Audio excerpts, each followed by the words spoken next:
Squad देख के हमें आइडिया हो गया था कि इस सीरीज में पाकिस्तान का क्या हाल होने वाला है।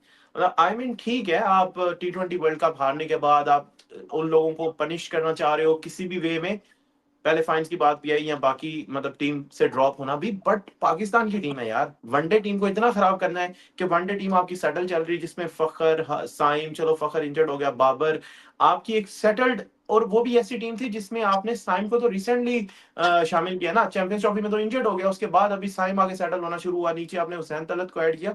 तो वनडे टीम भी कोई ऐसी टीम तो नहीं थी जिस जो काफी अरसे से फेल होती आ रही है, चलती आ रही है, तो अब इसको एकदम बदल, फेल हम T20 वर्ल्ड कप में हुए हैं और चेंज हमने एकदम पूरी की पूरी वनडे की टीम की है। सो मतलब, और उसके चेंज भी कैसे की है यार, हमने पिछली वीडियो में डिस्कस किया था, शामिल हुसैन हो गए या ये लोग, इन लोगों का अभी उतना ज्यादा एक्सपीरियंस नहीं था, इनसे पहले और लोग मौजूद थे, जैसे अब्दुल्ला शफीक की बात कर लो, जैसे मतलब है कि चलो साइम साइम की भी इवन हम बात कर सकते हैं कि साइम इतनी जल्दी ड्रॉप नहीं होता था, 47 की एवरेज है, नियरली 100 का स्ट्राइक रेट है। सेम फॉर बाबर, बाबर पिछली सीरीज में 100 कर चुका है। तो आज जो पाकिस्तान का कोलैप्स हुआ है ना, आई थिंक बिलाल के ये रिटर्न ऑन द वॉल था, ये होना ही होना था, और अगले 2 मैचेस में भी ऐसी ही परफॉर्मेंसेज एक्सपेक्टेड है। भाई आपने अगर जूनियर डालने भी थे तो कोई 1 2 3 डाले, तो 6 अनकैप्ड प्लेयर्स, 4 क्या डेब्यू हुए हैं। मुझे लगता है कि हमने पूरा एक इरादे से ये किया है कि हम वर्ल्ड कप की तैयारियों का आगाज ऐसे करेंगे। यार ये सब कुछ बहुत ज्यादा इमोशनली हो रहा है। तो हाँ जब चीजें इमोशनली होती हैं तो फिर ऐसे ही होता है।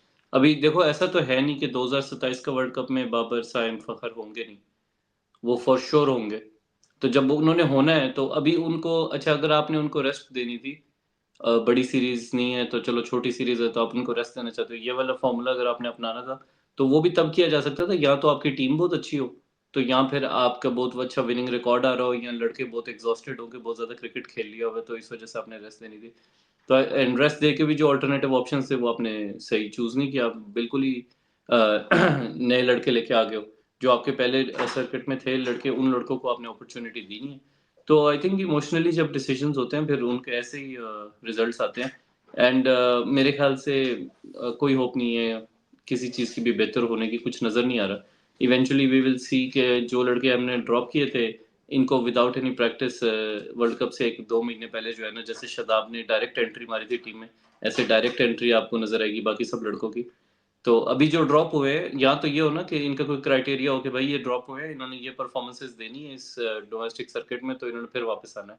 ऐसा कुछ नहीं होना, इन्होंने डायरेक्ट और पैराशूट करना है वर्ल्ड कप से देखो 1 2 महीने ऊपर से ये भी है, जो लड़के सेलेक्ट हुए हैं जिन की आज हम फेलियर की बात करें, क्या ये फेलियर के बाद अब ये एक एक सीरीज के बाद फारिग हो गया, मतलब इनको लाने का फिर क्या मकसद है कि अगर इस सीरीज के बाद ये कभी दोबारा नहीं एंटर होंगे, और अगर ये आए हैं तो क्या वर्ल्ड कप आपने इन लड़कों के साथ खेलना है। तो मतलब बिल्कुल बहुत ही अनक्लैरिटी, मतलब क्लैरिटी नहीं है, बिल्कुल भी अनक्लियर चीजें हैं, और कुछ एब्सोल्यूट ऐसी केओस है। इन लड़कों के साथ भी ज्यादती हो रही है, इनको भी प्रॉपर रन नहीं मिलेगा, प्रॉपर चांस नहीं मिलेगा, इनके करियर भी बिल्कुल। डेवलप नहीं किए जाएंगे सही तरीके से। और जो पिछले लड़के थे, जो मिडिल में कुछ लड़के हैं जो ना पाकिस्तान टीम में खेल रहे थे, और उनको भी नहीं कंसिडर किया गया, जैसे अब्दुल्ला शफीक है, हसीबुल्ला है, इस तरह के जो लड़के थे, सऊद शकील है, इन लोगों को आपने नहीं कंसिडर किया ना, तो आपने एकदम नई लॉट ले आए हो। तो आपने हम्म 3 लॉट्स को खराब कर दिया है, जो एग्जिस्टिंग प्लेयर हैं, जो बैकअप में आपके प्लेयर्स थे, और जो आपके फ्रेश बच्चे थे। तो आप तीनों को डिजास्टर वाली मैनेजमेंट है, पता नहीं क्या कर रहे हैं। और ये आई थिंक मिसबा नया आया है चीफ सेलेक्टर नहीं, सॉरी, सिलेक्शन कमेटी में। एंड आई थिंक मिसबा के कुछ ऐसे फैसले अजीबो गरीब से हैं जो समझाए नहीं जा पा रहे। देखो ये चीज ना, पाकिस्तान को ये चीजें आदत है करने की। 2023 की अगर हम बात करें ना, 2023 में पाकिस्तान ने ऐसी T20 में एक चेंज किया था, एक जो है वो छोटे बच्चों की टीम जो थी, मतलब यंगस्टर्स की टीम, वो शारजा भेजी गई अगेंस्ट अफगानिस्तान, एक टफ सीरीज। और उस सीरीज के एंड में शदाब खान ने ये बोला था कि अब पता लग गया आपको, और शदाब खान उसमें कैप्टन था, और उसने बोला अब पता लग गया आपको रिजवान और बाबर के बगैर क्या होता है। अब मुझे लगता है ये वो सीरीज है जिसमें हमें एहसास दिलाया जाएगा कि अब आपको पता लग गया कि सीनियर के बगैर हम कितने जोगे हैं। मतलब या तो आपने कोई ऐसा मिक्सचर बना के टीम सेलेक्ट की होती कि हमें लगता कि यस सर्टेन 1 2 प्लेयर तो के बगैर तो हमारा गुजारा ही नहीं है, बट अब पूरी की पूरी टीम जब बदल देंगे तो डेफिनेटली हमें ऐसा ही रिजल्ट मिलेगा। और फिर इसके बाद दूसरी चीज ये है, ठीक है इन लड़कों को आगे लंबा रन नहीं मिलेगा या मिलेगा वो बात की बात है, क्या सीरीज हारने के बाद इतना टेम्परेचर हमारा काबिल बर्दाश्त होगा कि हम फिर कोच और कप्तान को मतलब बिल्कुल उनके साथ परसिस्ट करेंगे, और हम 27 के वर्ल्ड कप की तैयारी इसी तरह करते रहेंगे कि हार गया खैर है, कप्तान और कोच के बारे में बात नहीं करेंगे, क्योंकि पाकिस्तान में रहते हुए तो बात तो होगी, उन पे भी होगी कि हम सीरीज क्यों आ रहे हैं, कोई ये नहीं सोचेगा कि हमने इतनी केओस वाली सिलेक्शन कर दी है। भाई देखो जिस तरह की सिलेक्शन थी ना, इसमें तो आप कोई भी कोच ले आओ, कोई भी कप्तान ले आओ, कुछ नहीं आपको जिता के दे सकते ना ऐसी सिलेक्शन पे। तो शाहिन अफरीदी तो बोलेगा भाई मुझे तो ये set you are setting me up for failure, आप तो मेरे खिलाफ चीजें कर रहे हो ताकि मैं जानबूझ के फेल हूँ। इस टीम के साथ कौन सोच रहा था कि आप जीत के आओगे बांग्लादेश के साथ। बिल्कुल। और कोच का भी इसमें कोई कसूर नहीं, कोच क्या कर सकता है, कोई कोई जादू तो नहीं कर सकता ना कि 15 लड़के नए आप ले गए हो तो उनमें से वो जिता के ले आएगा वापस, ऐसा होने वाला नहीं है। देखो एब्सोल्यूट केओस है, कोच से लेके कैप्टनसी से लेके शाहीन अफरीदी को आपने कैप्टन बनाया हुआ है, जबकि बनता आगा का है। शाहीन का जहां बनता था वहां पे आगा को बनाया हुआ था, फुल मिक्सचर, मतलब खट्टा मीठा सब मिक्स किया हुआ इन्होंने।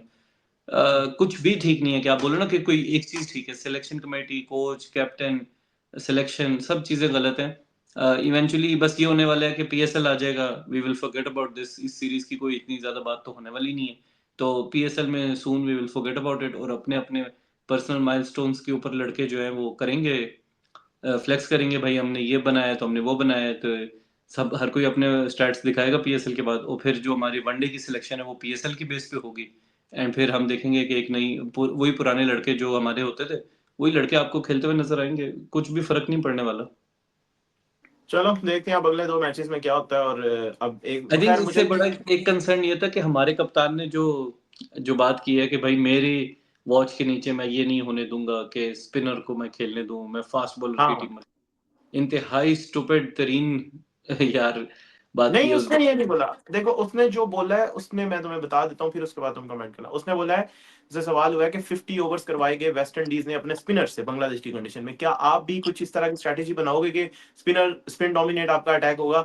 तो शाहीन ने बोला है कि Pakistan is known for fast bowling, तो पाकिस्तान, हम मैं एज ए कैप्टन यही चाहूंगा फास्ट बॉलर्स विकेट्स लें, ऑल दो स्पिनर्स भी कंट्रीब्यूट करें तो हम मैच जीतें। ये उसकी स्टेटमेंट थी। अब तुम बताओ कि तुम क्या कहना चाहते हो। यह मेरे ख्याल से एब्सोल्युटली गलत बात है, ऐसी बात नहीं करनी चाहिए। बीइंग अ कैप्टन आपको ना इंक्लूसिव रहना चाहिए। आप बांग्लादेश में खेल रहे हो ना, तो आपको ऑस्ट्रेलिया और इंग्लैंड में खेल रहे हो कि आप जबरदस्ती की फास्ट बॉलिंग खिलाना चाह रहे हो, ठीक है। सबको पता है कि बांग्लादेश पे इन फ्रेंडली विकेट्स होती हैं बहुत ही, हार्डली वहां पर कोई फास्ट बॉलिंग को कोई खास सपोर्ट मिलती है। मिलती भी है, जैसे नाइद राना ने अच्छी लाइन लेंथ की है तो उसको विकेट्स मिली हैं। बट मेरा पॉइंट कहने का ये है कि ऐसे आप डिमोरलाइज कर रहे हो अपने स्पिनर्स को, और अपने आपके पास इस टाइम पे स्ट्रेंथ क्या है। आपने ये नहीं देखना कि पाकिस्तान की हिस्ट्री क्या है, और आपने ये नहीं देखना कि पाकिस्तान के पास क्या उसका नाम है अभी ऑप्शंस क्या है। ऑप्शंस तो देखो भाई, आपके पास फास्ट फास्ट बॉलर कोई है ही नहीं, एक भी फास्ट बॉलर नहीं है, कप्तान समेत। कप्तान खुद क्या है एट द मोमेंट, जहां पे आपके पास एक भी प्रॉपर फास्ट बॉलर ही नहीं है टीम में, और तुम कह रहे हो अंडर माय वॉच ये नहीं होने वाला। भाई आपके पास कोई है ही नहीं, जो है उसके ऊपर खेलना है कि आपके पास स्पिनर अच्छे हैं, अच्छे नहीं है तो एटलीस्ट डिसेंट हैं। तो जो जो चीज आपके पास है यार उसको यूटिलाइज करने की बात करो ना, अपनी स्ट्रेंथ की बात करो, अपनी वीकनेसेस की बात नहीं करो। फास्ट बॉलिंग पाकिस्तान की वीकनेस है पिछले 2 सालों से, फास्ट बॉलिंग ही पाकिस्तान को मैच हरवाती है। सही है, शाहीन अफरीदी ने अपनी फास्ट बॉलिंग से कितने मैच हरवा दिए, तो और डेथ बॉलिंग से हारिस रऊफ ने कितने हरवा दिए, नसीम शाह कितना इनफेक्टिव है, कोई फायदा इस नहीं है, कोई बात नुकसान में नहीं है, और कुछ इस भी बात नहीं में है। कोई शक नहीं है। देखो तुम जो बात कर रहे हो, हम 2023 का वर्ल्ड कप देखें, उन्हीं टूर्नामेंट्स में इंडिया की और बाकी टीम्स की फास्ट बॉलिंग ने जहां परफॉर्म किया, हमारी बॉलिंग ने वहां भी परफॉर्म नहीं किया। मतलब हम कहते हैं हमारी हिस्ट्री है फास्ट बॉलिंग की भाई, लेकिन अभी नहीं है ना। अभी देखो 2023 का वनडे का वर्ल्ड कप, 24 का टी20 वर्ल्ड कप, 26 का टी20 वर्ल्ड कप, हमें फास्ट बॉलिंग इन 3-4 बॉलर्स के अलावा कोई बॉलर भी तो नहीं नजर आता। शाहीन, हारिस, नसीम, इनके बाद चौथा बॉलर हमें नाम नहीं आता कि हमने किसको खिलाना है, ठीक है। तो हमारा पूल ही नहीं है वो फास्ट बॉलिंग का। जिस फास्ट बॉलिंग के जमाने की हम बात करें, वहां पे पूल ऐसा था कि भाई 11 के वर्ल्ड कप में भी गुल अख्तर और ये लोग खेल रहे थे, तो वहां भी सेमीफाइनल में शुएब अख्तर बैठ गया और बाबर आजम ने 5 विकेट्स ले ली। सो बात करने का मकसद ये है कि वो जमाना और था, वहां पे आपके पास इतनी भरी पड़ी थी लॉट कि आप जो 3 खिलाते थे, 3 वैसे बाहर बैठे होते थे। यार ये आर्गुमेंट मैं बाई करने को रेडी नहीं हूँ कि पाकिस्तान के पास और बॉलर्स नहीं है, बॉलर्स तो होंगे, नहीं, ऐसा नहीं है, आई मीन टू से कि वो रनिंग पूल में नहीं लेकिन है, रनिंग पूल में नहीं है ना, हाँ, आपके तो पास नहीं। आप आने नहीं ना देते हो किसी को, आपको हाँ। इनसिक्योरिटी बहुत ज्यादा है, आप अपने लॉट को टाइट रखना चाहते हो कि बस ये 2-3 लड़के हैं, इनसे बाहर हमने जाना नहीं है, इनके अलावा हमने किसी को ट्राई नहीं करना। आप हम्म। वो अली रजा को आपने दो दो अंडर 19 वर्ल्ड कप खिला दिए, 2 दफा क्यों वर्ल्ड कप खिला रहे हो आप? उसने क्या अंडर 19 से ऊपर नहीं आना, उसने ऊपर वाली क्रिकेट नहीं खेलनी। आकिब हम्म। जावेद आया था, वो किधर गया आकिब जावेद, किसी को पता ही नहीं चला उस वक्त, कितना उसका वावेला हुआ था कि कितना अच्छा है, ये है वो है। ठीक है, आपने इसके अलावा हसनैन को, धानी को, वसीम जूनियर को आपने डेवलप ही नहीं किया, आपने किसी को प्रॉपर चांसेस भी नहीं दिए। मुझे बता दो कौन सी सीरीज है जिसमें वसीम जूनियर ने 5 या 3 मैच खेल दी हो, ऐसा कभी हुआ ही ये तो नहीं है। मैं जमान खान हाँ। ने कभी कोई 2-3 मैच खेल दिए हों, ऐसा कभी होने ही नहीं दिया ना आपने। तो आप तो कभी हम्म। किसी को चांस लेने ही नहीं देते हो।